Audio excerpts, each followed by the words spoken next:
Boche gold and diamonds. Buy now pay later. കരട് voter പട്ടികയിൽ ക്രമക്കേടുണ്ടെന്നാരോപിച്ച് BJP നഗരസഭാ സെക്രട്ടറിക്ക് പരാതി നൽകി.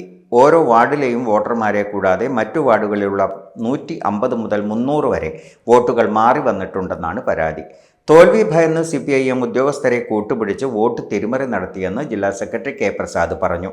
ഇപ്പോൾ നിലവിലെ സാഹചര്യത്തിൽ ഒരു വോട്ടർ പട്ടികയിൽ വോട്ട് ചേർക്കുന്നതിന് വേണ്ടിയിട്ട് ഒരു വ്യക്തിക്ക് 10 പേരെ മാത്രമേ ചേർക്കാൻ സാധിക്കുകയുള്ളൂ. അപ്പോൾ അങ്ങനെ ഇരിക്കുന്ന സമയത്ത് ഏതാണ്ട് 300ഓളം വരുന്ന വോട്ടർ, ഓരോ വാർഡിലും 300ഓളം വോട്ടർമാർ മറ്റ് വാർഡുകളിലേക്ക് മാറ്റിക്കൊണ്ട് അത് രീതി പുനഃക്രമീകരിക്കാൻ പ്രായോഗികമായിട്ടുള്ള ബുദ്ധിമുട്ടുകളുണ്ട്. അത് സ്വാഭാവികമായിട്ടും ജനങ്ങളെ ബുദ്ധിമുട്ടിക്കും. അവരെ ഹിയറിങ്ങിന് കൊണ്ടുവന്ന് അല്ലെങ്കിൽ വോട്ടർ പട്ടികയിൽ പേര് ചേർക്കുന്നതിന് വേണ്ടിയിട്ട് പുതുതായി ചേർക്കുന്ന ആ രീതിയിലേക്ക് കൊണ്ടുവരുന്നതിന് വലിയ ബുദ്ധിമുട്ടുകൾ സ്വാഭാവികമായിട്ടുണ്ടാവും. ഇത് പുതിയതായിട്ട് വരുന്ന ആളുകൾക്ക് വോട്ടർ പട്ടികയിൽ ഇടം കിട്ടാത്ത രീതിയിലുള്ള ഒരു സ്ഥിതി ഉണ്ടാകുമെന്ന കാര്യത്തിൽ തർക്കമില്ല. ഇവിടെ പരാജയ ഭീതി ഭയന്നുകൊണ്ട്